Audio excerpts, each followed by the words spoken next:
What's up, fight fans? And we are back at it with another edition here around One Sports TV. I am always your host, Edwin. Where do all fights start? Round one, baby. We have an amazing show for you here today. I've been asked this many times.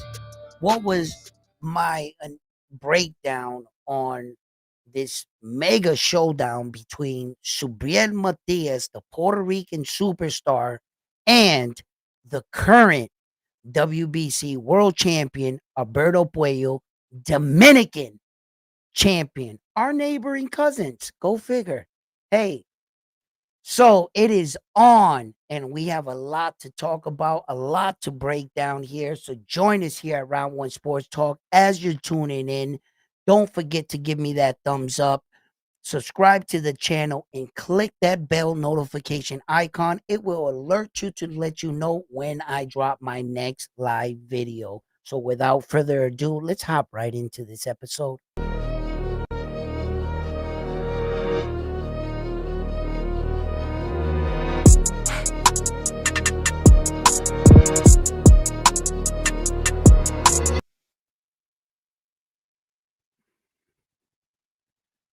So, right away, I'm just dropping the link here.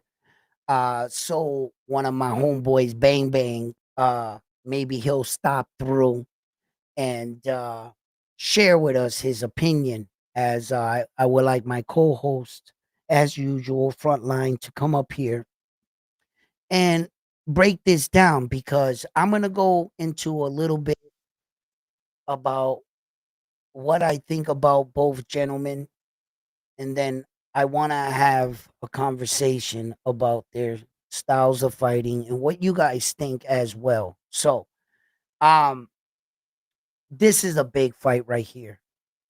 Subriel Matias right now is coming into this fight, um, and time is not on his side. When we say that, I say all of that to say this: that Subriel Matias recently lost his IBF title to Liam Paro in Puerto Rico, in his home native country. Okay. Since then, Subriel Matias has put together several wins to make himself the IBF mandatory. But lo and behold, there was a man in the division, in the 140-pound weight division, that said he would accept the challenge. That is the boogeyman, Subriel Matias. Many fighters in the 140-pound weight division, I can say, have been avoiding him, such as Richard Hitchinson. Anyway, did I say that? So, um, Alberto Puello steps up, and I find this very interesting in many different ways. Uh, and the reason why I find it interesting is because not a lot of guys were signing up to fight Subriel. Not a lot of guys were mentioning his name. But Alberto Puello has been trying to show the world that he wants those tough guys. He wants those Gary Antoine Russell that, coming into the fight, had 100% knockout ratio. Did he shy away from that? No. He went in there and showed Gary Antoine Russell a boxing lesson. So it looks like Alberto Puello is the type of man that accepts the challenge. Fight the fighter that everybody wants to avoid. He wants to prove to the world that he's that dude. That's saying a lot right there, right? So Subriel Matias is like, you would give me the honor to fight for your world title? Respect. Now, through the courses of the history, through the Dominican and Puerto Ricans fighting, I got to be honest, guys, it's not much of a rivalry. We've been here before in the past, haven't we? It's not like Dominican boxing just popped up a few years ago. No, you can go to the 1970s and there was Dominican fighters then. So they've always came up and it always seemed to be their time. But when it comes to this right here, Puerto Rico is one of the Latin countries that are at the top of this. When it comes to machismo in boxing, I just feel we're more durable. So, what is it going to be this go around? And what's so special about this wave of Dominican boxing that's coming forward? Haven't we heard this all before in the past? Yes, we have. You might be able to throw a baseball and hit a ball out of the park, but not in this, not in the square circle. And I think when it comes to durability as a fighter, we have shown that we are tougher. And if I had to bank on this fight right here, I think that that's what this fight is going to boil down to. It's going to boil down to a skilled boxer, technical puncher to durability and pressure power punching. I didn't see Alberto Puello at any point hurt Sandor Martin. Neither did I see him hurt Gary Antoine Russell. But there's another thing I did notice. Neither they hurt Alberto Puello, neither. So what is it? Could Alberto Puello stop Subriel Matias' forward attack? That kind of pressure that doesn't shell up all the time, that will punch with you and is not afraid to exchange. And if you're thinking Alberto Puello has that nice, cheeky body shot on the inside, so Brea Matias is just as long. And we're going to talk about this with my co-host, Frontline right here. I brought him up here. I want to know what he thinks about this fight. And at the end of this video, I'm going to give you my assessment on the fight. Now, I understand being Puerto Rican, you might think I'm being biased, but if you hear me out, I always talk for both sides. Frontline, how you doing? Thank you for joining the live stream. What's up, brother? What's happening? Man, this is an interesting fight right here. We got a little rivalry, so to speak, hopping off because I can't help but hear some of these Dominican guys and shit. Should I say it? Have you heard some of these Puerto Rican channels picking Alberto Puello? Some of them. So, look, I want to know what you think about this. I want to know what you think, your honest assessment. We being two Puerto Rican gentlemen, I can't hide that from your fact. You got the flag as your right. And it's bad fucking Henry. You know what I'm saying? So, um, it's a dangerous fight, my brother. It's a dangerous Yeah. fight. Shout out a couple people in the chat. We got Yeah. international boxing fan. Shout out to him. Bang Bang Boogie. What up? And shout out to Julio Colon. What's up, Julio Colon? Yo, So yep. Go my ahead. my thought process on this. Hmm. I'm just gonna state this from the very beginning so nobody can say nothing. I'm biased as fuck. I got Subriel Matias by another no mas. Now, that being said, here's why I got Matias by no mas. Number one, like you stated in your opening statement, Russell and Martin were never hurt by Puello and vice versa. Martin or Russell didn't hurt Puello either. Here's the difference. You got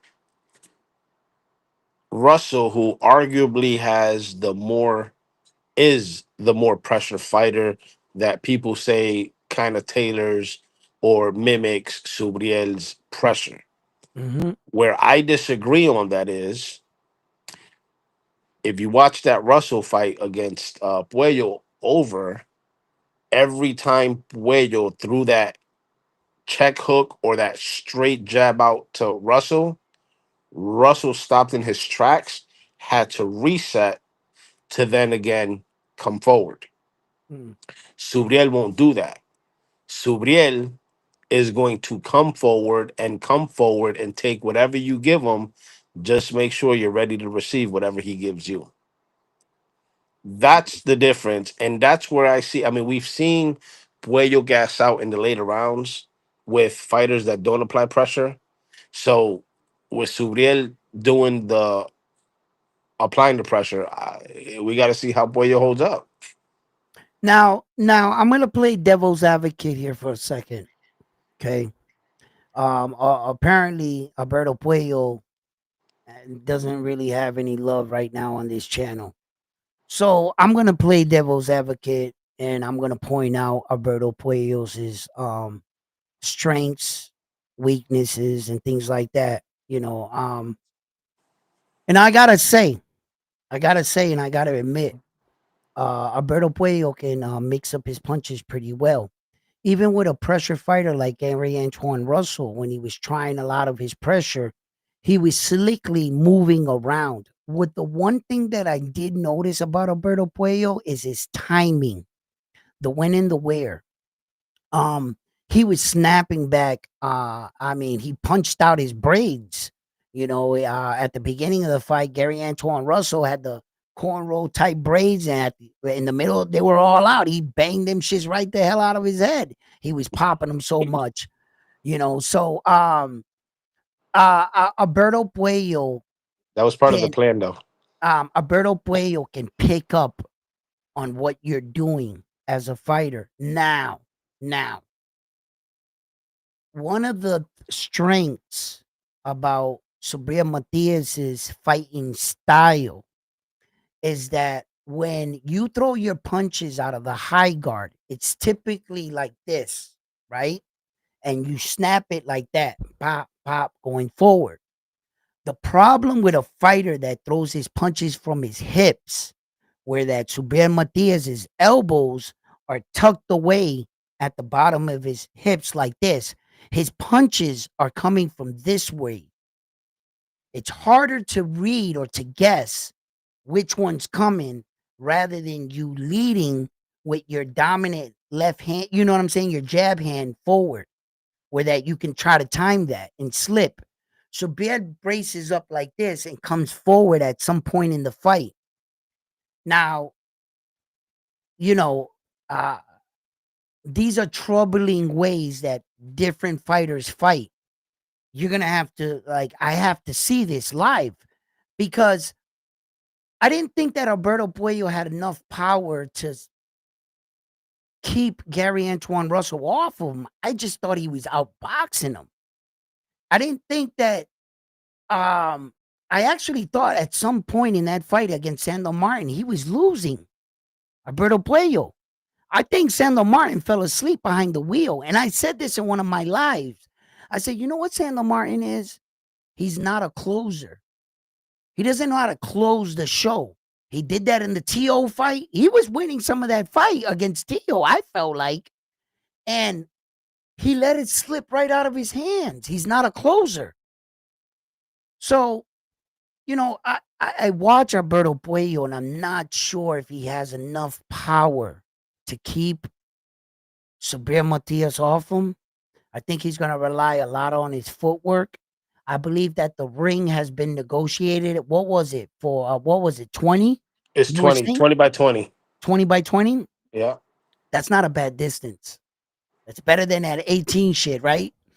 Or that shit they fought in Saudi with 14. What was that? No, That what? that was in Jersey. That Yo, that Malinecki, that was a 14 by 14 ring. oh my god, that must have been illegal in some states, bro. That ring. They were fighting in a phone booth. Yo, can you imagine Subriel in a ring like that? He'll have No, a field day. no, he would trap Alberto. That would be to a disadvantage. You can't have see this, and I don't want to bring up this fucking turkey no running rule or whatever, but you got to determine what footwork is part of boxing. It's a part of it. If I have better footwork than you just got to keep the offense coming. You got to keep, you can't have, You got to at least keep poking that jab out. At listen, you can't least. have big gaps, 30 seconds. of no one throwing a punch. You know, this guy chasing you around and you not throwing anything but just dodging, trying to pretend like you're looking into the crowd type shit, Hey, in taking a history, breath. wasn't there a boxer that won a round without throwing a single punch? I believe so. I believe so. I believe so. Richard, Uh what's up, Bobby? Look, I remember some shit like that being in history with some funny shit like that. I remember something like that. Some hearing something about during those lines, but I like to look that up. But But to your point about Puello, Puello has excellent footwork. We got to give it to him. I got to give him credit where credit's due.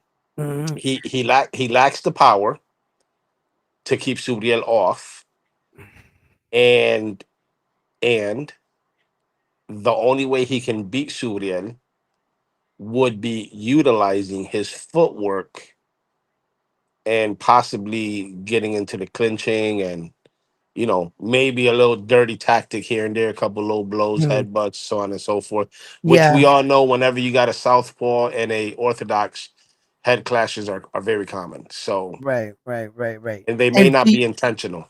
and to the answer to your question, in Bay won a fight without throwing a punch. The guy stepped in the ring, got out, and left. Oh yeah, that was that dude from Jacksonville, Florida. I forgot his name. He's a Yeah, little fat boy. But and you heard what happened about that though, right? yeah, it was some contract dispute, Yeah, and he exactly. was crying like, "Hey, yeah, right." So technically, he got the win without throwing a single punch. So Exactly. yeah, But um, yeah, Julio no. says, I want to see more of Boots. That man is faster than mostly all fighters in his division. Well, now he's entering a new division, 154, and there's a lot of uh different style fighters here. Now, what I heard that Jerron Boots Ennis was trying to negotiate a fight with Ortiz, Virgil Virgil Ortiz, Ortiz. Yep. and Virgil Ortiz said his hand is injured. So I guess that fight is not going to materialize right away coming into the division. Uh, Tim Zoo already has a fight with Sebastian Fondora for his WBC world title. And the WBO championship is going to be represented by none other than Puerto Rican upcoming superstar Sandon Xander. Sayas And against then El Chino. he's going to be fighting Chino Perez. So those major fights coming into the division for Jerron Boots Ennis are not on the table because these guys are already busy. So what could be a potential fight matchup for him? Hey, by the way, does anybody know what happened in the Dante Wilder fight? They haven't fought yet, man. Uh Starts at 9 o'clock. does it? Yeah. Oh, okay. I thought they were on a different time or some shit. Who's on a different time today? Nobody? I might be Nope. off. Yeah, you're off. Yeah, I for some reason I thought something was starting. Maybe it was the that's right, the prelims. When he called me, he said, "Yeah, the prelims are already starting." Yeah, that's what it No, though, was. when I called you, that was in regards to the M Billy. The M Billy card is on. Oh, the Billy card was on. So Yeah. is that over? Has that concluded? No, not yet. Not yet. Okay.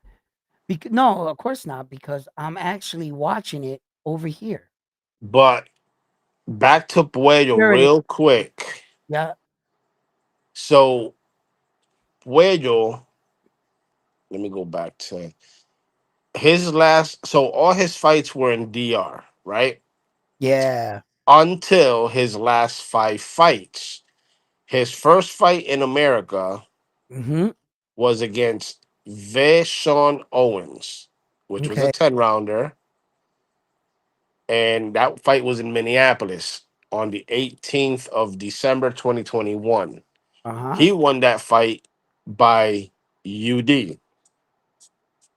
Okay. His next fight in America was against Akhmedov, which he won by a split decision, And mind which, you, and mind you, Ekmadal had a record of 9-1. right, And he took Alberto Puello 12 rounds. correct. Okay, so let's just This is not like top tier competition and taking him 12 rounds. A guy with a record of 9-1 can pull that off. Okay, go Right. ahead. Go on. Go on. Then he fought a dude by the name of Hector Madera, who was 11-0. It was an 8 round fight. Yep. They fought at a catch weight. They both came in at 43. 8 round Hmm. fight. He won by UD.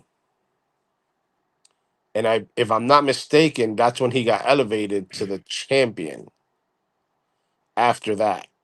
Hmm. Then he fought Gary Antoine Russell in a 12 round fight, which was a very close fight. He won by split decision. And then after that, well, But Gary Antoine Russell was Martin. 17-0 with Oh, 17 knockouts. yeah. And then Yeah. you had Sandor Martin, 42-3. Yep. Now, And, now, stop right there. Stop right there. Sandor Martin, as you can see, coming into the fight, which you just said, he came into the fight with a record of 42-3. Now, that's actually the most experienced fighter he's ever fought with the best record. Alberto Puello, that's his best fighter. Now, statistically, with Gary Antoine Russell coming 17 knockouts with 100%, on the outside, you would think that he was his most dangerous because Gary right. Antoine Russell was a knockout artist coming into that fight. But with the most experience, Sandor Martin had the most boxing experience that Alberto Puello has ever faced. Now, his last 6 fights consecutively all been in the US since coming off that long run in Dominica Republic where he started his career. Now, coming off of that, since he had his 6 fights in the US, he Well, has not stopped anyone. he's only had five. Subriel is going to be his fifth. 6. 6. This is 6 fights. So Briez is 6. Yeah, Subriel's is six. Okay. That's what I'm talking about. Okay, well Right. then 5, yeah, 5 because I'm counting Subriel, right? But in all his fights since coming to America, like Eddie Murphy, he ain't knocked out nobody. Nope. And three of those fights have been arguably questionable with the split Yeah. decisions. Okay. Yup. A And lot then of two of people. them he won convincingly. I've met a lot of people. Here comes my beautiful wife. She's got her hair done. Now she's gonna come upstairs and tell me all about her hair. Okay. But anyway, um, let me tell you something right now, right? Um, yeah, he he hasn't stopped anybody, right? And those victories that he got, some were questionable. I met some people that said that Gary Antoine Russell, they felt that he won that fight against Alberto Puello, and I was like, wow, Alberto Puello like outboxed him like majority of that fight. I felt like anyway, but there was a lot of punches that were blocked, but I thought that Alberto Puello was doing clean work against Gary Antoine Russell, and his punches were being blocked. But if you were a Gary Antoine Russell fan, I could see where that you were probably hyper focused on your fighter. But as far as what I feel is going to occur with Alberto Puello and Subriel Matias, I gotta be honest with you, frontline. It's I think this is gonna be a fight about durability. It's gonna be durability. It's gonna be, can Subriel Matias take all those shots from Alberto Puello? Can Alberto Puello throw all those shots for 36 minutes? I'm not sure if he can hurt him, but it's always the punch you don't see. Okay. For far as Alberto Puello, his strengths are his jab, his ring etiquette, like his awareness too. I think that Alberto Puello is a good boxer in his own right and a even more dangerous counterpuncher. And he's proven that he can go the distance. Uh, so he really He did. rallied back He for looked. me. He Huh? looked gassed. He looked gassed against Sandra Martin. Sander Martin Yes, I was gonna say that but he got a second win and he made adjustments. And he because, like you said, Sander Martin's not a closer. no, he's not. We all know Subriel is definitely a closer. Yeah, he's gonna fight you to the end. Um, and then when you got a different version of Subriel Matias, you don't gotta wait, restricted IBF 10-pound rehydration claw on Subriel Matias. What you see right now, I believe, is going to be one of the best versions of Subriel Matias. His forward onslaught, his forward aggression, his forward pressure combined with his tricky way of punching from the hips. He's deceptively long. If Alberto Puello thinking about standing on the outside, he's in for a rude awakening. I think Subriel could touch him anywhere that he can reach him in this fight. And the I think difference between the two is mhm. Subriel, when he throws his punches, you got to watch that video I sent you. It breaks it down. Subriel does not move his hips. It's all shoulder punches. Well, So it makes it hard to read what he's going to throw because he doesn't let you read him in that sense. okay. Throwing a punch is a technique that, you know, uh, different men can be stronger in different areas. I've seen men, twist their hips, throw their shoulder, and then the punch. Then later on in life, I discovered that if you Focus, look beautiful, focus, um, yeah, focus. I just wanted to tell her she looked beautiful. Okay, her hair, Uh, she looks great. Okay, so, where was I? See, you threw me off. What the hell? Okay, okay. The thing is this. What I was saying was different guys know how to throw the punch, right? Now, I learned later on in training that if you threw the punch with your shoulder first, if you threw your shoulder first, then led with your punch, and then with your wrist, and then like twist. But some fighters believe that if you lift your back foot off the ground, you're releasing all your power out of your punch. Miraculously, there's guys that can hit hard that can do that and win a career doing exactly that.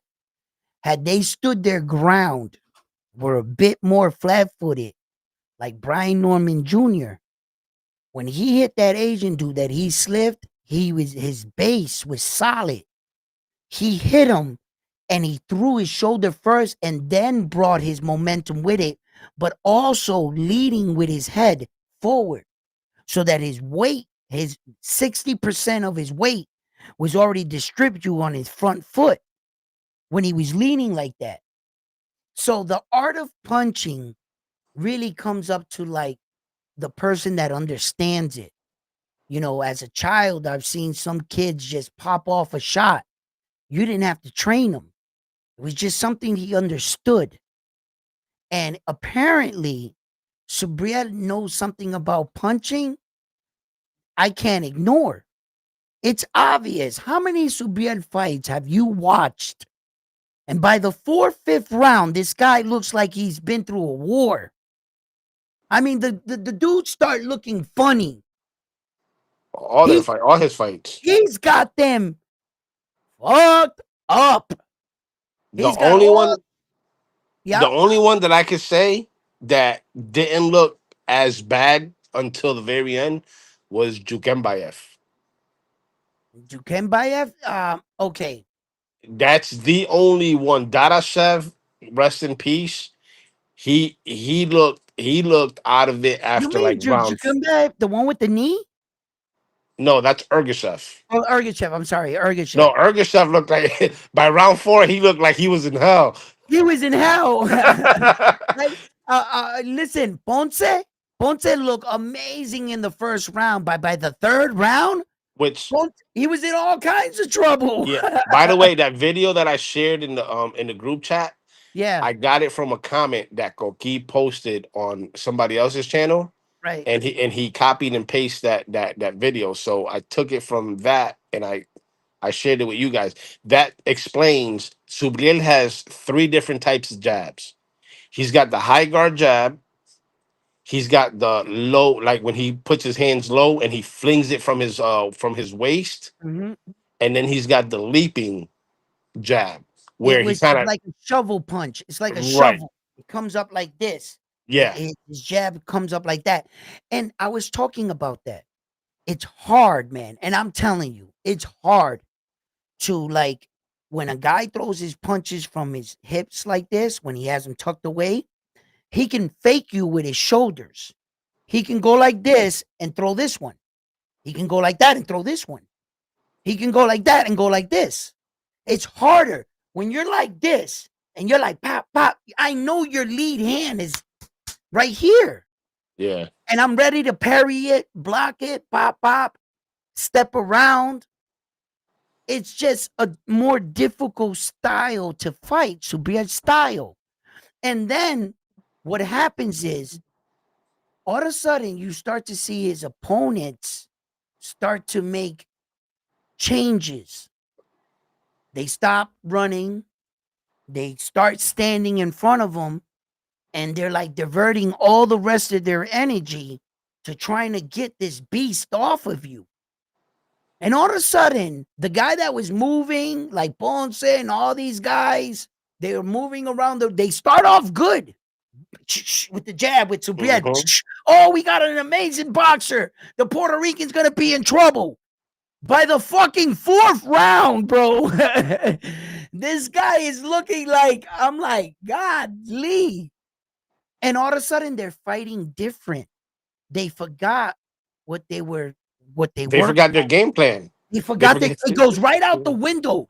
And you could see Subriel round by round beating the fight right out of these guys. And he's just different. He's different. And I always say this. You've heard me more than once say it. When you put your fighter in such against such a fighter like Subriel Matias, as a coach, you need to ask yourself at what cost? What are you going to get your fighter back the same? Yeah, that's the problem. A lot of people don't realize. Bang got a question for you. He said, "How important is a trainer instructions during a fight?" A trainer's instructions, I'm going to go on this line, is going to be 50-50 for me, right? 50%, the fighter got to do his part, the other 50%, and which makes 100% as one as a whole, right? Right. So when you're doing things wrong, your coach can tell you and give you key instructions in the corner. Typically, when you see world class trainings, there's nothing to talk about. We've already been over all these situations. You know, sometimes you'll grab your glove, clinch it like this, and we also have signs that you don't know of at home because we don't want to say everything over a microphone. But sometimes some coaches don't got time for the bullshit. They need you to listen up because the fight is starting to slip away. So if a coach can utter instructions to you and show you something you don't see, how many times have we seen a coach will a fighter back in a match? How many times do you need that support or to be told those right instructions in key situations in a match? Not all the time does it work, but it will help you if you do have a world class coach that won't freeze up on you when he's watching you getting your ass kicked. Well, the prime example is that bottle fight. He was ready to quit in the end of the sixth, beginning of seventh. And his coach talked him back into the fight, didn't he? Yep. And he Yep. became a world champion, didn't he? Yep. And he needed those words of encouragement from his coach in those key moments. Your coach got to know when to talk, when not to freeze up, like they did in the Tim Tszyu fight with Sebastian Fundora. He suffers a massive gash on the top of his head. Koki in the building. Yo, salute. Oh What up, I Edwin? like, shit! What up, I like. Frontline? Hey, look at his avatar. I see the Oh avatar. shit! I see uh, the hey, what up, avatar. guys? How y'all feeling? I saw Edwin work out this morning. He was going like 200 push-ups, 500 squats. Like he was Uh, lifting the machine up. He lifted up the bed. He moved the whole house. He was going in. I get crazy sometimes. I Now get I love it, crazy. man. You know me. I told you guys. I did amateur fighting in the Bronx. So Mhm. I still go to the same gym. I do 3 hours a day. So when I see Edwin, that's like my morning hype. I go to the gym all pumped up because of Edwin. Yeah, I be yeah, telling that's people, yo, y'all got to see this dude out here.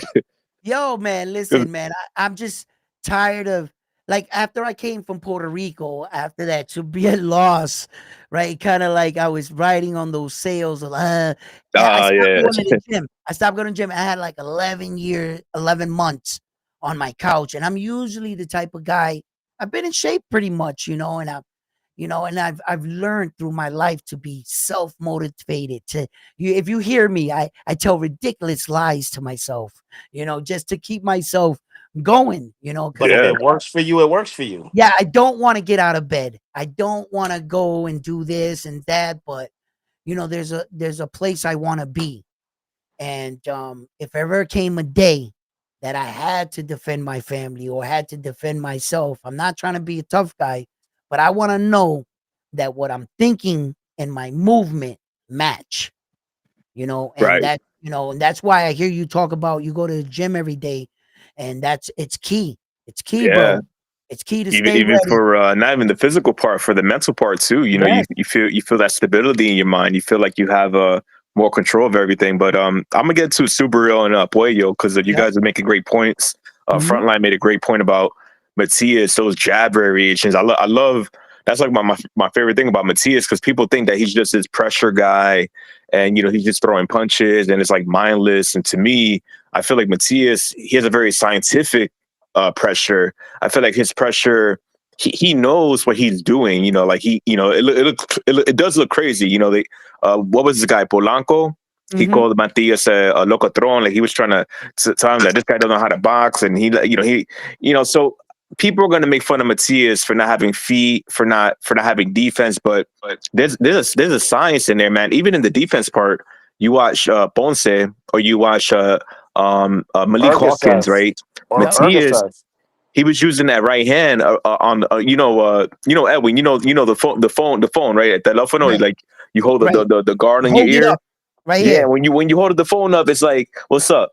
What's Right. up? So Right. Right. Right. Matias got those things, man. I feel like with Puello, if you Frontline made a great point about the punching mechanics. Puello's jab, his jab is actually pretty loopy. Is actually pretty loopy, and I feel like if he tries to jab with Matias, his jab is going to get on the inside, and you're going to see Puello's jab on the outside. And I think you guys, if when you see the fight, look for that. Look for that jab battle because people say Matias don't got a jab, but he got like 5 different jabs. Yo, he got that little shovel jab. The it's like because you've seen the Goyas, and when Matias throws his jab, that shit sounds like a right hand. It sounds like a straight cross. It sounds like you're hitting a Coco Sego. Yo, so check it out. So check it out, my man, right? Me and Frontline, we were talking about this today, Cookie, right? And we were saying to ourselves, right? Did you see his last workout video? And Frontline showed it to me. I didn't notice right away, and then he pointed it out that Matias was training left-handed. Oh right, He was sparring everything left-handed. yeah, Alberto Puello's left-handed.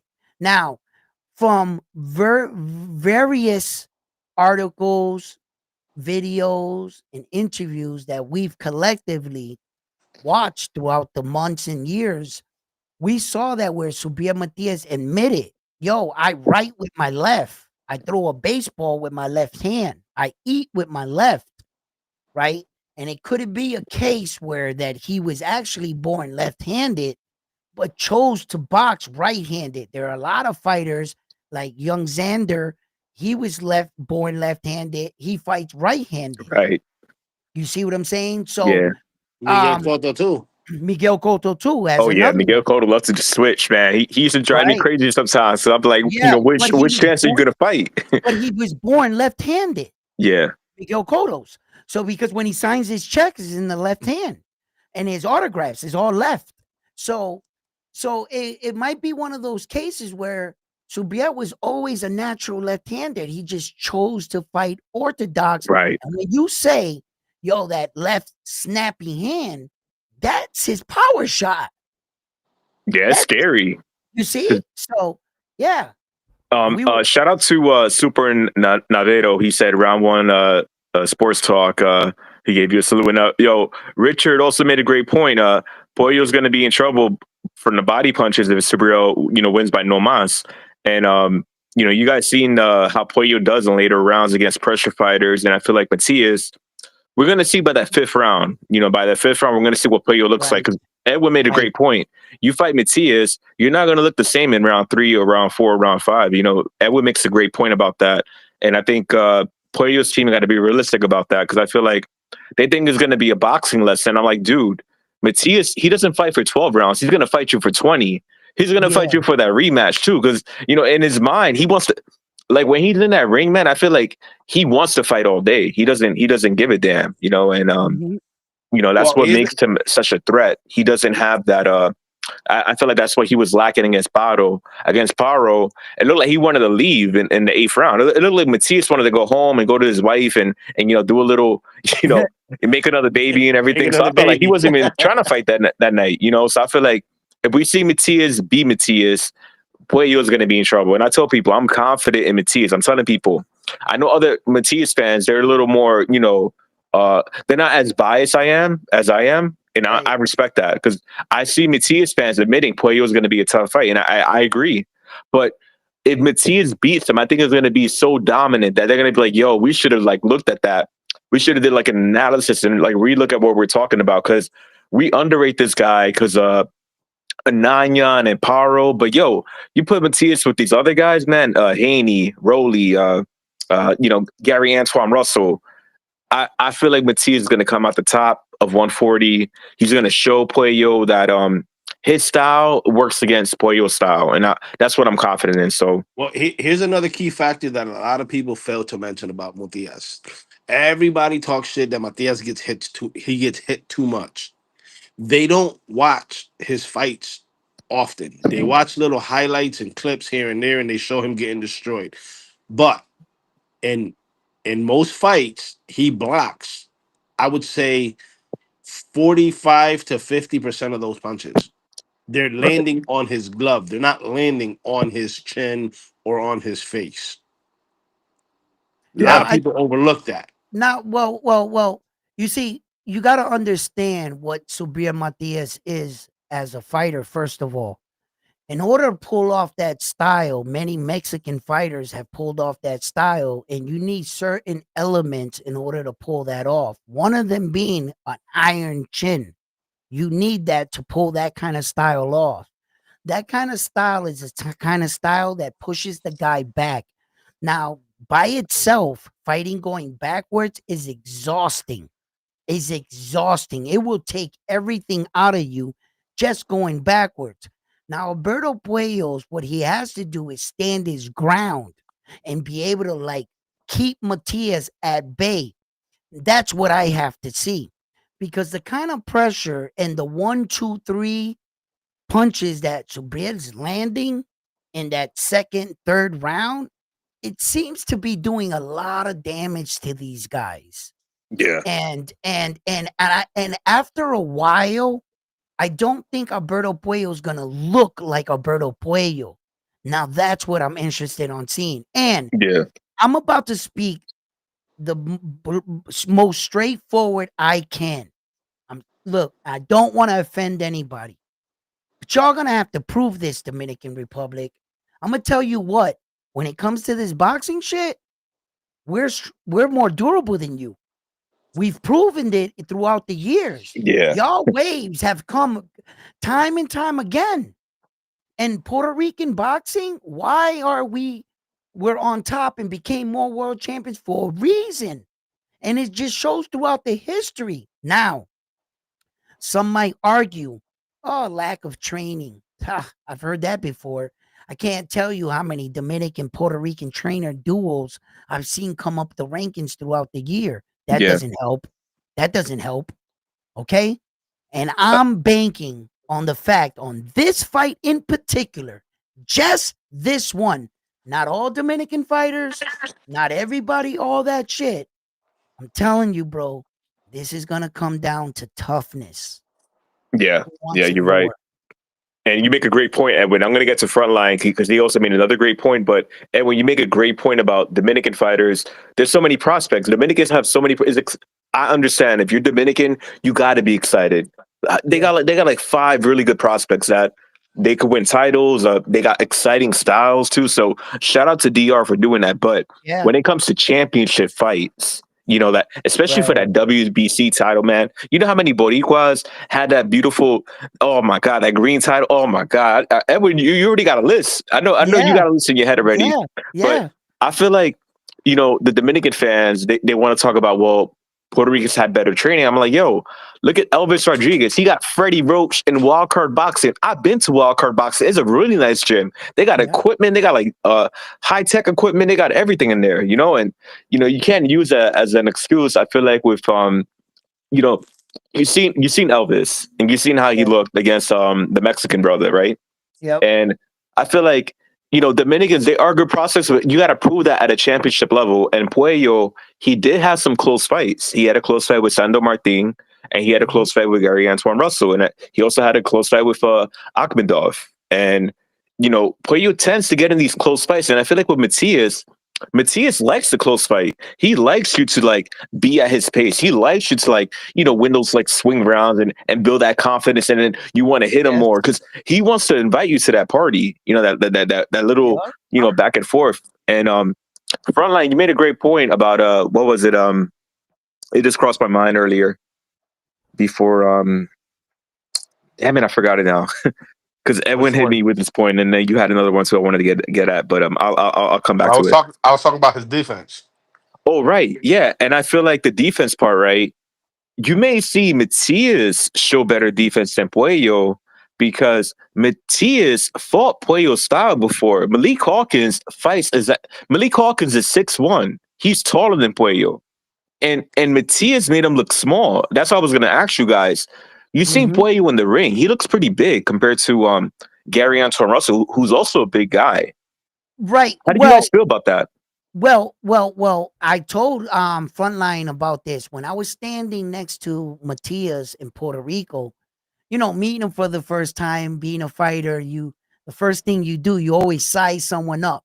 It's just a habit of mine. I always size someone up. And I noticed he was a bit taller than me and he had long arms. Yeah. He had like he had a fighter's either a fighter or a champion swimmer's frame. You know how like champion swimmers have those long torsos, kind of Yeah. like that, right? So I'm like looking at him, like I'm sizing him up, like I'm reading him, right? So the one thing about Alberto Puello was he likes to fight range lengthy. Like Right. he can fight on the outside fairly well. I don't think he's gonna get away with that with Subriel Matias. I would be surprised if he was able to just pepper Subriel, circle around him, and that all it took to beat Subriel Matias when time and time again I've saw the boxer come into the ring and try that same strategy. I can't tell you how many times I've seen them guys fail, and then right away they try to discredit Subriel's opponent by saying he wasn't this, he wasn't that, he wasn't. Yeah. I'm like, come on, bro. Yo, may I ask you guys something? I want to ask Edwin in Frontline a question. Yeah, A quick shout out to Joel Vasquez. Shout out to Puerto Rican Rum and everybody giving a shout out in the chat. Yo, Richard brought up a great point about Matias's body punching, right? I want to ask you guys.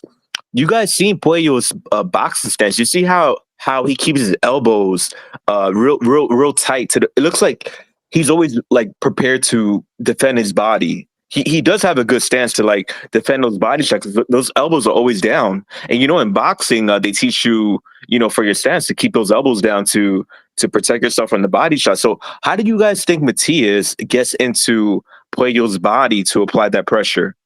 Well, Jab. not no, no. Jab stab to the stomach. Here's why. Go His ahead. elbows are tight to the side. The Hmm. Right. front of his To the torso is side, yeah. open. They're That middle open is open.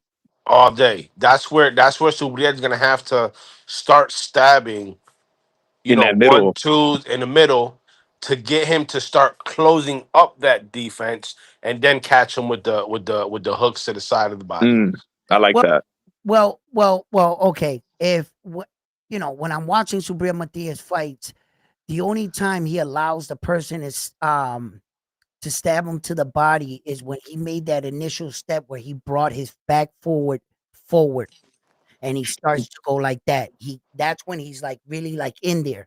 When you're talking about defense, right, and protecting the body and the head at the same time in the gym, they teach us rather than lifting your arm up to block the punch or to put it down to block it, just cuff your elbow here and bend your knees. When you bend your Oh, knee, right. Yeah. just lift your, and you can block it both at the same time. Right. Once you feel the shot hit, react, counter Yeah. over the Give it same back. over the same hand. You want to go right over his shot. You see? So Brian Matias is a tight fighter. He's always been that. You see? And I said this. When you got a fighter such as Subriel Matias coming into a big fight like this, you don't need to change him as a fighter. What you just got to get him to understand, pick his moments. And I think that the durability, once again, it just every time in my head, it brings me right back to that. And I'm trying to tell you, it's going to be a real test Mm, of durability and who wants it more at the end. I think that there's going to be a prime Subriel Matias on that ass yeah. come championship rounds 11 and 12 rather than a Sandor Martin that couldn't Right. show. Yeah. Okay. Well, And, it's funny you say that, Edwin, because in every single interview that Matias has done as of late, yep. he's got that kill or be killed mentality. Oh, Yeah. I'm And sure he and does. and the reason why is because his last fight against Valenzuela, you saw that he took his He breaks. he had I mean, he took mercy. his foot. He had a little bit of mercy, and Yeah. in his corner, his coach told him, "Yo, it's either your family eats or his family eats. You got to get him out of here." Yep. So if he comes in with that kill or be killed mentality, I'm sorry, Puello doesn't stand a chance. Yeah. Look, look, Puello, I can't, I won't say that. He won't stand a chance. I just think that it's going to be too much for him, but we're going to see, if he's prepared well to fight such a fighter such as Subriel Matias. Now, being a fighter like Subriel Matias, you know, um, how, I'm not him, but I would like to talk about this. If it was you and you took a man's life in the ring, no matter what your coaches told you, no matter what your wife said to you when she held you at night, uh, does that ever leave, you think? Does the concern because you saw him have compassion, mercy, which we've never seen from Sabria leading into that fatal night until that tragic accident happened in the gym. And then he finally suffered his first loss where he looked the worst in shape he's ever looked in ever one of his fights. So I always questioned that. And then I saw that come in just into his last fight. Is he trying to convince himself or is he trying to convince us that he has that killer mentality? And which one of these men you think are going to show up? And like you said, does Alberto Puello's kids eat? But do Subriel Matias kids eat? I'll ask you guys that question. Yeah. I think I'll go real quick. For Matias, I don't think it's gonna leave him, right? But I don't think it's gonna be as heavy as it was back in 2020, when he was going through all that, because you looked at you saw him at the who did he fight? Ennis? After Who are After you talking Dadashev? after No, that after is Dadashev, he fought Ananyan. Oh, right. But he didn't have like Oh no, no no, tuna no. before that, or was Yeah, no, after. he had a tune-up. Hold on, I'll pull it up. no, no, no, no, Yeah, no, no, no, no. Okay, okay. What do you where are you guys at in his right after the Dadashev fight, he I think he fought somebody before Ananyan, and when I saw that fight, Anise, Anise, yeah, and Anise. he so I Yeah. saw that fight, and I was there in person, Oh. and I seen Matias like 5 times in person. Right, he Mhm. did not look like he was conditioned. He was not like the way he was moving, all that. So during that time, I could tell, because he did say he was drinking and he was smoking weed, and he wasn't training as much. So it was heavy back then, but I think now, man, he looks at his daughters, he sees his wife, Mhm. he knows he has a lot on the line, and I feel like that weighs more than the guilt. And I think in Yeah. this fight, if he has to do it, if he has to like take it to that level of like, tate quieto, like I'm gonna take Mhm. this dude's like soul, I think he'll do it. I think he'll do it. Mhm. He'll do it for not just his family, but for the island, because he knows he's in New York. He knows there's like a big market opportunity. That New York market is the market that's going to take Matias to superstardom. Just like when Tito Trinidad came to Madison Square Garden, he owned that city. You cannot tell me Tito didn't own New York from like 97 to 2002. The best show in Madison Square Garden was Tito Trinidad, and Mhm. so I told people, Matias has potential to become a superstar in New York. And I don't think he's going to get that up and for any kill. If he got to kill Puello, he'll do it just to get that, bro. Yeah. And I'm with you on that, Kogi. I'm with you 100%.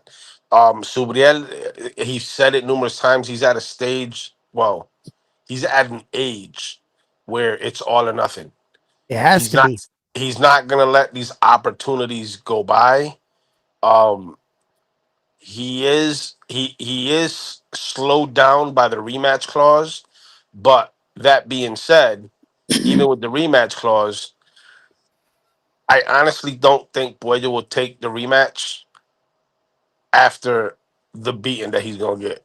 I agree 100%. Right. And then see, Puello has unfinished business. Follow me. If he loses to Subriel Matias, why take on another tough fight when you can antagonize Gary Antoine Russell that also has a belt that you got to win over?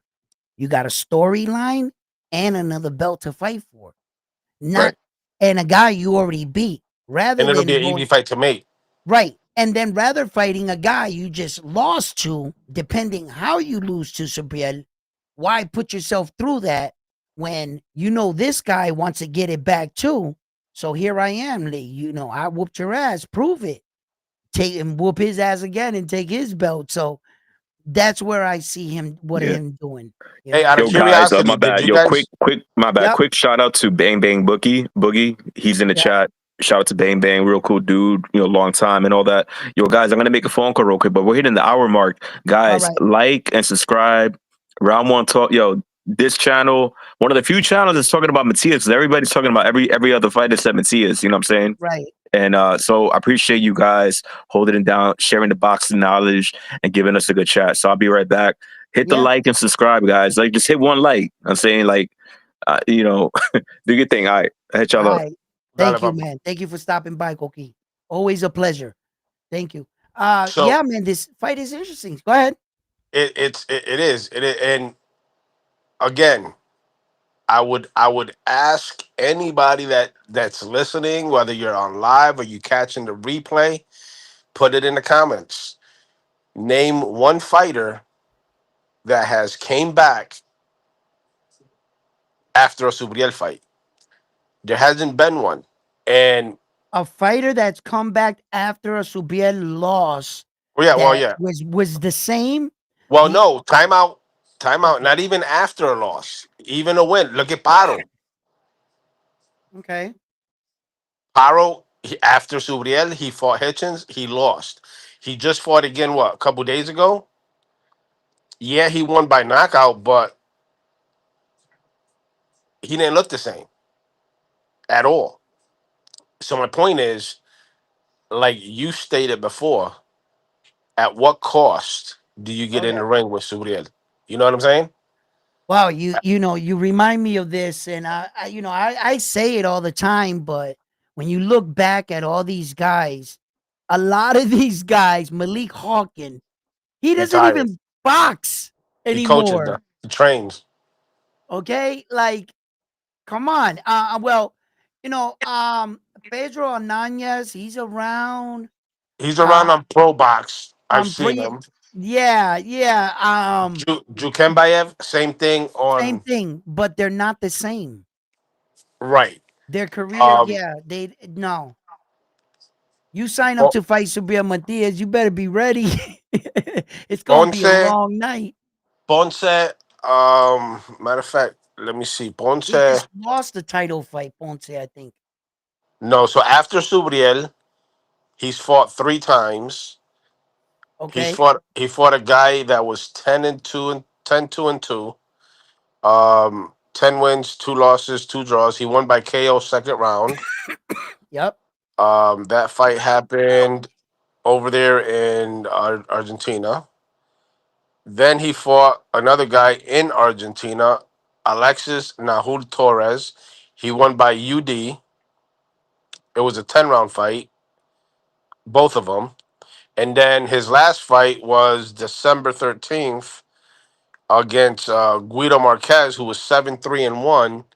He won by TKO, but that was an 8 round fight.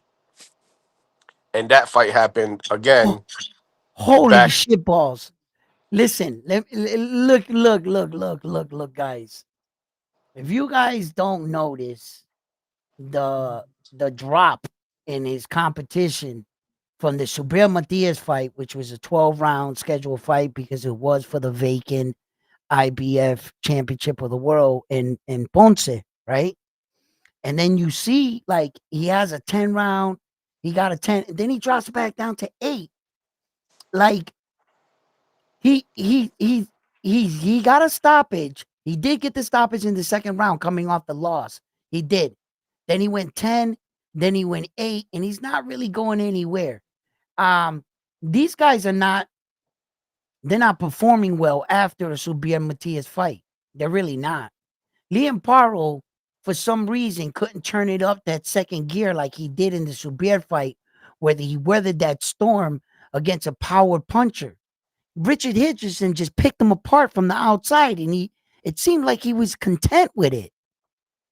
Uh he didn't look like he was willing to spend those 2 weeks in the house with a massive headache from feeling Subriel Matias punches. Well, look at Ergashev. After Matias, he fought a guy by the name of Juan Huertas.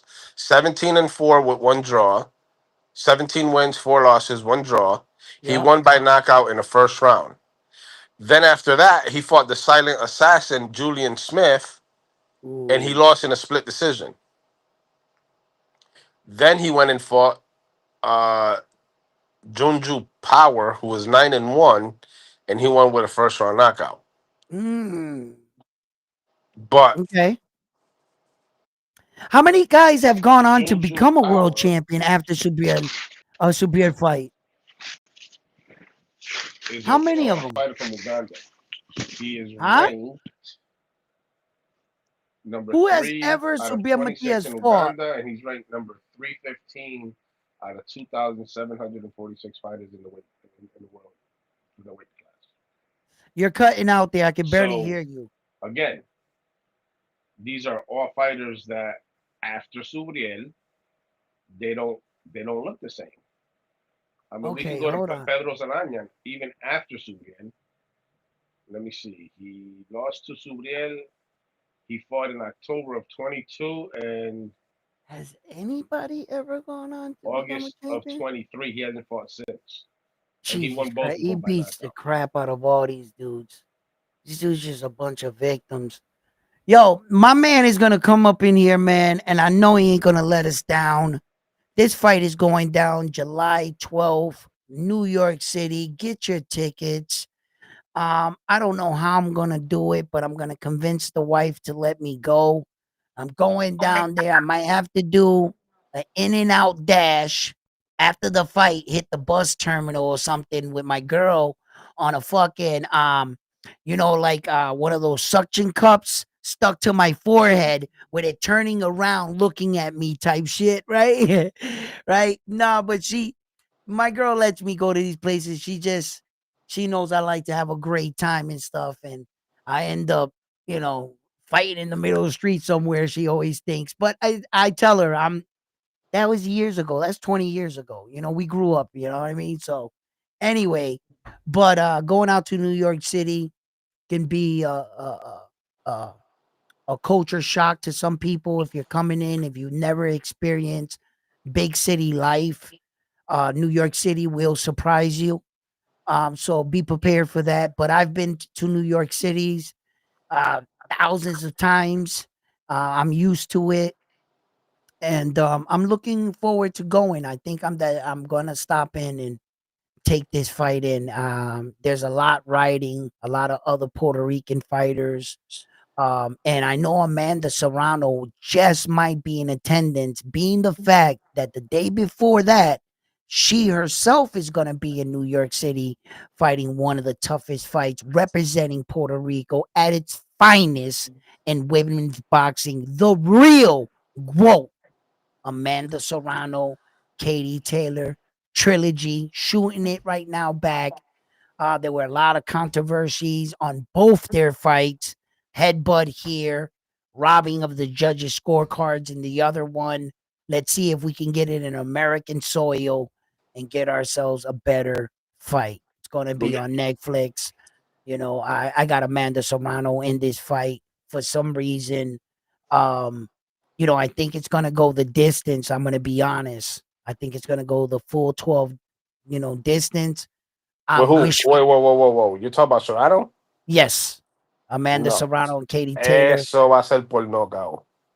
Well, I'm wishful thinking. I'm hoping that Amanda Serrano stops her, but it seems like Katie Taylor has gone the distance with her twice already, and she can take and proven she could take Amanda Serrano's punch. Her coming in forward, lunging with her head like that, leading the way. The referee is going to be informed of this. It's probably going to be one of the things. So if that was to occur, I think a point deduction will be taken. I hope that there's no headbutts. I just want to see these two women compete at the highest. I think Katie Taylor is getting a bit older, but Amanda is not getting any younger. So it's going to be an interesting fight.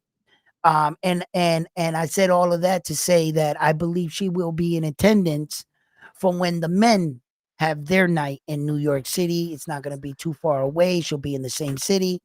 So if I go to the fight, I was hoping to catch a glimpse of our um arguably the greatest female champion to ever live. So if I can get an interview with her or catch up to her in New York City or something, that would be amazing, as well as some of the content. So I'm thinking that it would be worth going down to see this fight. And why not? I'm only 3 hours away, right? If I you can don't get catch on a her, you can catch Jordan too. huh? If you can't catch her for whatever reason, Mm-hmm. you can probably catch Jordan, her trainer. Mm. Yeah, yeah. And there's gonna be a lot of. I want to find it. Be a. It would be better, obviously, to get out there, fight week, and really be in New York the 4 or 5 days, 3 days or so. That you mainly need the 2 days, the press day and the weigh in, and then the day of the fight. That's really what you need.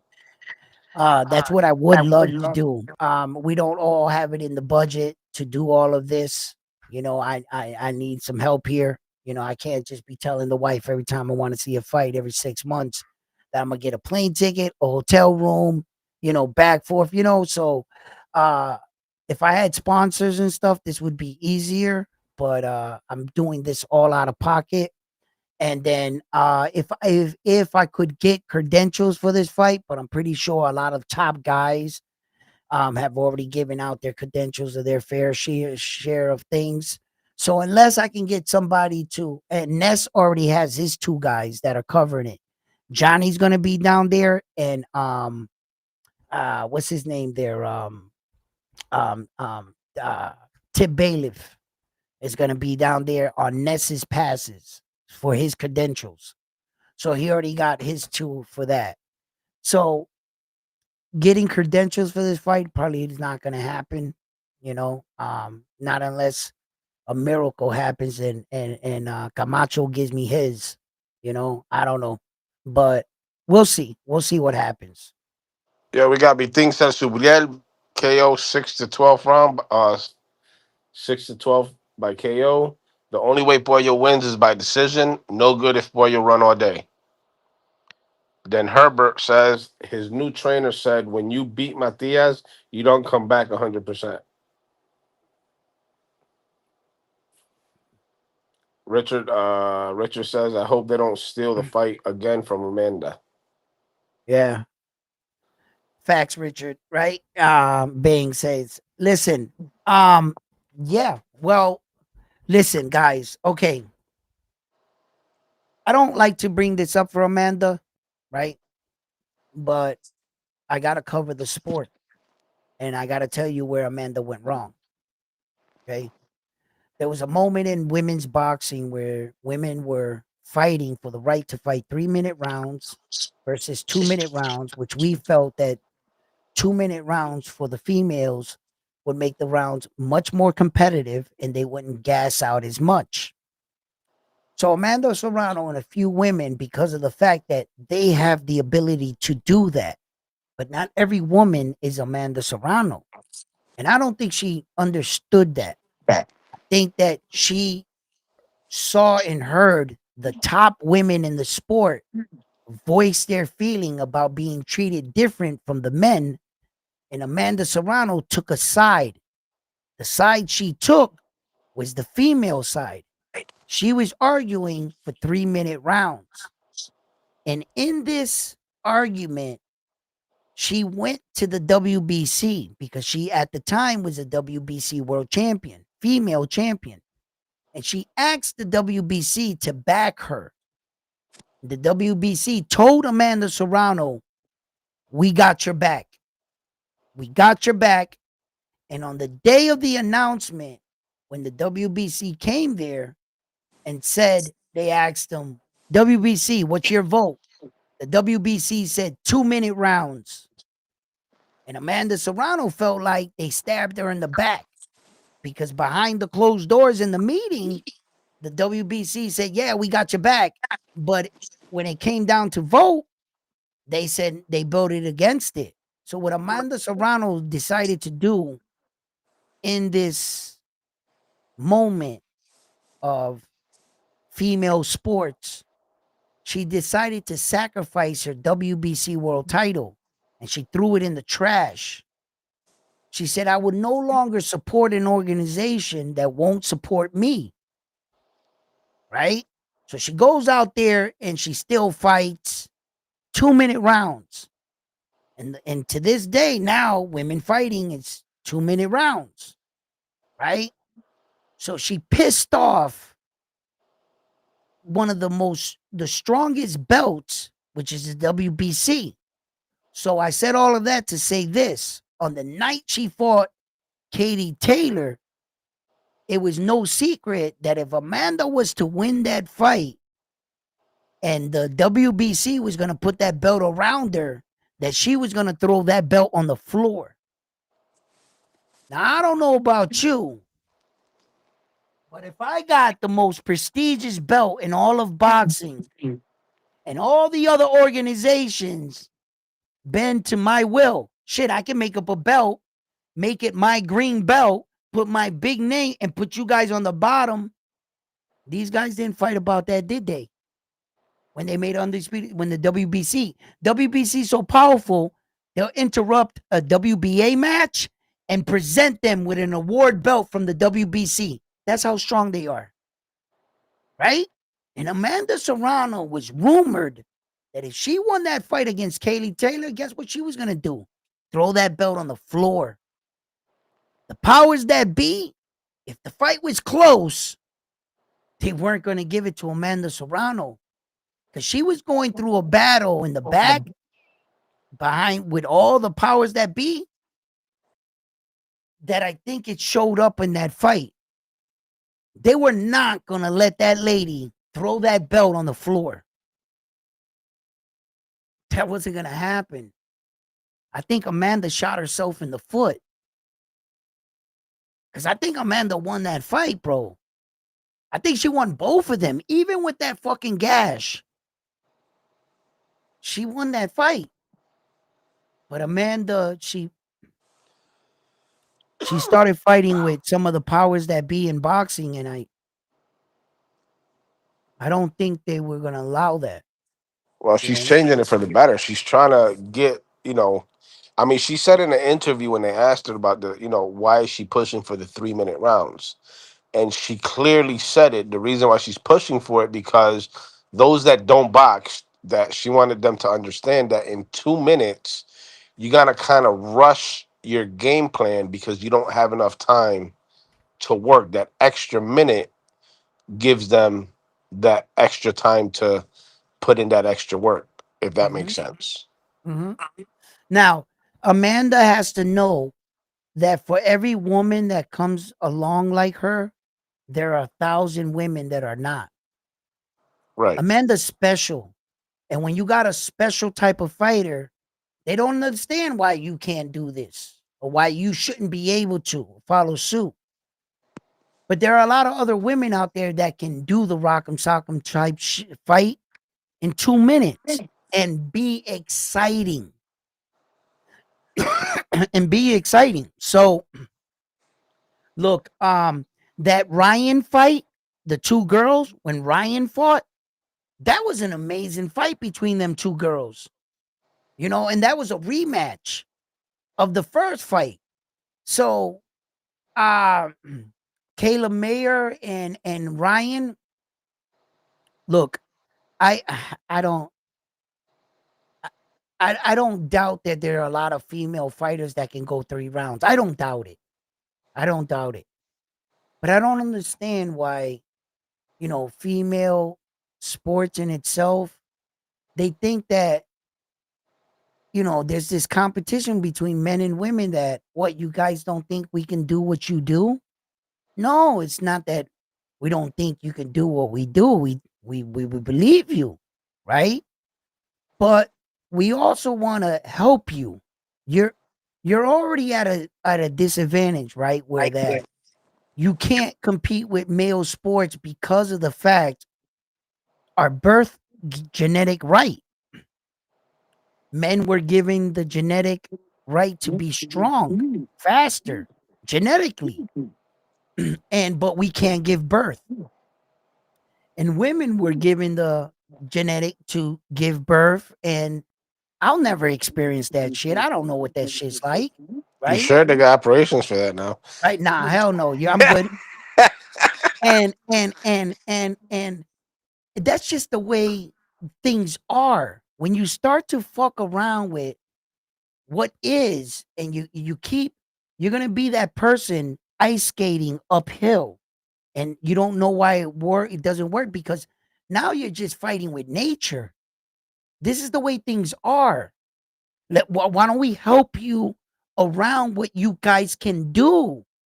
But you consistently get one girl that's pretty strong and that can beat up an average guy. Okay. And then what is that supposed to be, a victory? You Well, know, didn't a victory would be this would be a victory. Put Clarissa Shields in against Francis Ngannou. didn't she already prove it though? Oh, She got in sparring and she got knocked out by a dude. yeah, but yeah, and you know what happens? You know what happens in sparring, right? We as men, we take it easy on the girls and we get beat up a little bit, and there's just girls that are physically stronger than dudes that can beat up on some dudes, right? Because that shit happens, right? And but when she fights against somebody maybe equally in size as a man, the problem is it's that very day. Remember that day, Frontline, when your mom hit you as a young man when you were like 12, 13 years old? And you notice one thing that same day when you got hit, right? Yo, that shit don't hurt. and your mom hitting you, it didn't affect you anymore. And then she knew she had to put down the belt, and it was a puño with you, right? A puño, a sartén limpio era lo que And yo, hacía and ella. you just grab her, you're just like calming her down. Hey, listen, little lady. You know what I mean? Bullshit. Right? Bullshit. Well, Yo, the day I grabbed my mother to tell her to stop hitting me, no, it got worse from eh, there. It did get worse from there. You know why it got worse? Because when I grabbed her hands, right? I grabbed her hands and I made her stop hitting me, right? And I was like, no, listen, lady, I'm too old for this shit. I'm 14, all right, damn it. Ain't gonna be no hitting around here. All right? yeah, Right? No, check it out, check it out. She was okay, all right. She said, let go of my wrist. I was like, all right, I let him go. Yo, she didn't swing at me. She didn't punch me, nothing. She got up. She had that look in her face. She like nodded, walked away. she caught you And while I you were sleeping. no, no, no, no, no, no, no, no, no, no, no, no. I was like, listen, there's a new dawn, a new era around here. And if I want to come home past 9 o'clock at 14, then I can. All right. I went into the shower to take a shower, and all of a sudden that shower curtain came busting open and the belt Mojadito. came out. And I got my yo, she did me dirty. Listen, I was Yo. slipping in the shower. The water was going everywhere. I had no defense. And that belt, wet body, hurts 10 Listen, times more. oh my God. I learned a valuable lesson from grabbing a wrist them days. But nevertheless, you had to pretend because that's what you were going to catch it bad in the shower. All right. So, but it's just like Shaq said that day. I love my daughters. And if I could, give her advice or give the sport advice where I think that it would really help my daughters and shit, I wouldn't mind it to make it because in the women's NBA, they got everything, bro. Them ladies can shoot, they can dribble, they talk shit, bro. I like it, but there's just one thing missing: the slam dunk. It's part of. It's like watching a real good game, but the explosion is not there. So Shaq one day on an interview, I don't know where it was, he suggested that they lower the women's basketball rim by a few inches like that. Just like in women's volleyball and men's volleyball. The The Nets difference are lower. between men's volleyball and women's, they lower the net a few inches down so that the day you see the first time the two women break, right? And she throws the alley up and the other girl catches it and dunks on the first girl and makes a poster out of her, the women's NBA is going to go crazy. There's like five of you that can dunk right now, but that's not enough. You got to give some of these girls, other girls, opportunity, and it'll create excitement with shot blocking. I don't know if they could come up with a way that once you break a certain point in the court, the rim drops mechanically like that from the outside. Let them shoot the threes at that height or anything contested. But like if they start like the AI will start detecting their body, and as soon as like a fast break breaks, the rim drops. Boom, bang, bro. That I'm telling you, the first time I see two girls dunk on each other, I'm gonna go crazy. I'll be like, yeah, right, yo, because it would bring excitement. And then the women boxing in 2-minute fights. I gotta admit, my man, since that 2-minute rules, those women fights have been way more entertaining. Like, yo, big time entertainment. They've been a little fast, but like I like what I was seeing because the women knew they had to get in there fast and it puts a little urgency on them and boom boom boom boom boom boom boom. Where they lack in power, there's not a lot of female knockouts. It's not like the female division is a bunch of brutal knockout artists. And then we all know that as female fighters, their records can be a little misleading because there's not a lot of competition, top notch competition. It's usually one or two girls dominating the division. And it's usually like typically those two girls or something like that. You know, that it has to be so much, in fact, that you have to have Clarissa Shields calling out Amanda Serrano, and they're divided by like 100 divisions.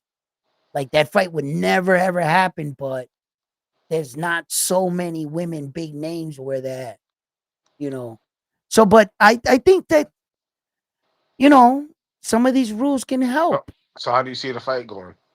Amanda Serrano's gonna whoop her ass this time.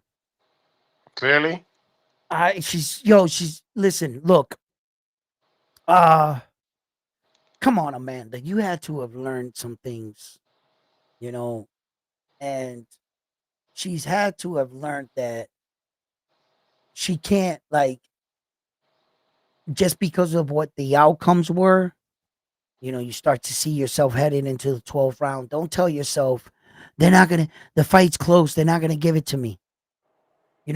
Amanda does have stopping power. Um what I think is Amanda has to make a decision. She's gonna have to make a decision. And Bang Bang wants to know: do you guys think if Puerto Rico will come out for the Serrano Matias Berlanga event?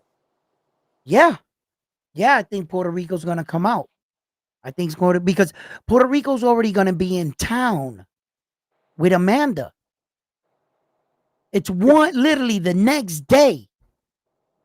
Puerto Rico's already gonna be in town. You know how many Puerto Rican fans are gonna support Amanda?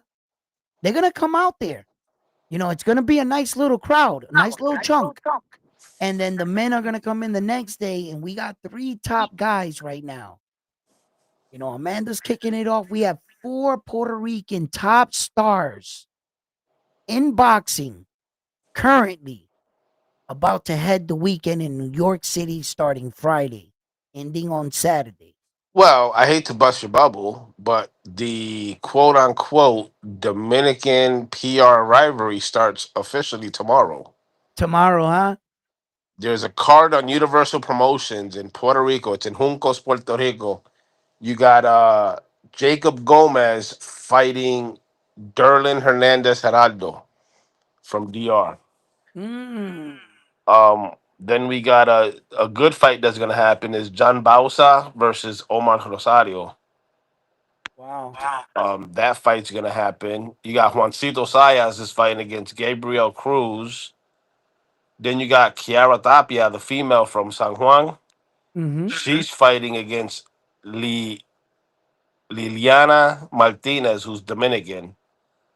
Um, I don't know how that fight's gonna go out because Liliana's 25 wins, 21 losses, 16 knockouts, and four of those 21 losses have been by knockout.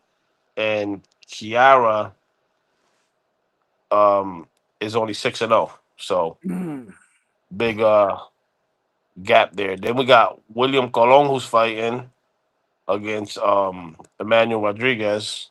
Not not our Emmanuel, our champion Emmanuel Rodriguez. This is Right, different right, one. right. Right, right. You got Onyx Sanchez Medina, who's 7-0 with seven knockouts and one draw. He'll be fighting a Mexican who's 13 wins, 11 losses, seven KOs, and five of those 11 losses by knockout. Mm. And then we got another Zayas, Justin Zayas, who's 1-0 with one knockout. He's from Cagua. He'll be fighting against Chris Velez, who's 2-0, two knockouts and one draw. That's gonna be a good one. He's from Utaldo, Puerto Rico. So that would be exclusively on. It says here. It doesn't show it where it's going to be held at, so I'm going to assume it's probably going to be on YouTube with Universal Promotions. It'll be on their channel. Mm. So yeah, that's where it's going to start tomorrow with Derlin Hernandez Geraldo. He's 13-3 11 knockouts. Two of those losses, two of the three losses were by knockout. So that's that. Hmm. There's a couple other Dominican fighters that are gonna be making their way. Hold on one second here. Let me see if I can get this to go. Hold on. You know who I got my eye on, Edna, while you look that up? Oh, I got out of the Dominican guys. I really like is out of the Cedeno brothers, I like Yuri Cedeno better than Hendry Cedeno. yeah, yeah, And I also like Rohan Polanco, but Rohan Polanco's been loose at the mouth a little bit lately. Um yeah. He has been. Rohan Polanco's going to be fighting. If you're wondering, on the undercard of the Zayas and Garcia fight. yep. And then also Bruce Carrington is going to be the co-main event to that fight. Now, Rohan Polanco is going to be coming into what I believe a very tough welterweight matchup. It's a 10-round fight against Randolph, and then there's another Dominican fighter that's going to be fighting on that card on the same night, right under Rohan Polanco. It's going to be uh, Santana, and It, he's gonna, huh? that's what on the Zayas card? Yes, and he's gonna be fighting a Mexican opponent. You No, know, no. Who Rohan? no, his Rohan's countryman. There's two Dominican fighters fighting on that card. Yo, there's another one that I saw who's 12-0, up and coming Dominican fighter. I don't know if that's the guy. Oh, Giancarlo Santana. Santana, right?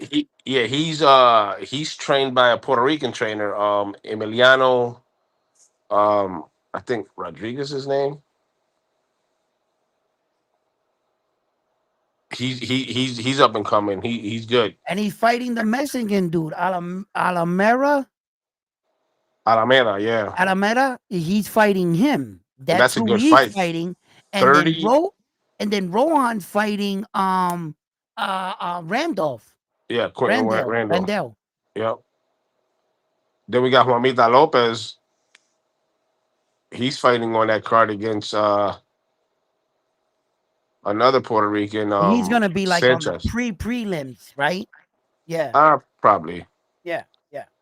So, But but any we got um this guy saying Belanga KO, Amanda decision.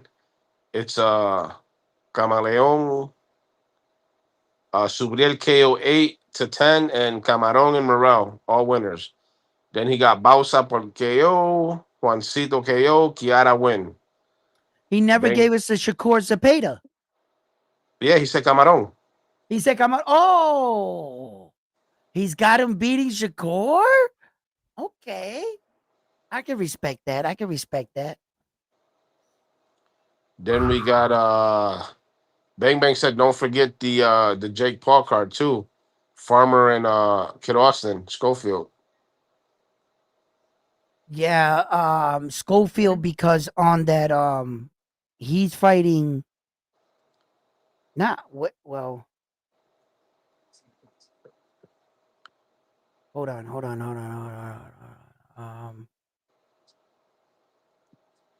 What was I looking for first? I was answering somebody's question. Wait, Bang Bang, who's looking for a replacement? All right, we was talking about Zapata. And damn, what happened with the Morel fight? I wonder who Morel fights. Did sign happen to the Russian dude Oh. or the Australian? Well, he's Russian, but he resides in Australia. Um um Can Cantazivia, Ese mismo.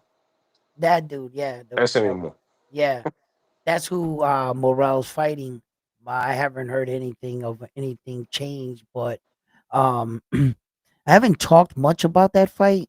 Look up I where think Bang Bang. I think Oh, Morel's in breaking for a news. tight The fight. Russian. Oh, my bad, Edwin. I'm sorry. What happened? Breaking news. The Russian fighter fighting Morel. is having visa trouble, might not be allowed in the U.S. Ooh. So they're gonna have to start working for a replacement just in case.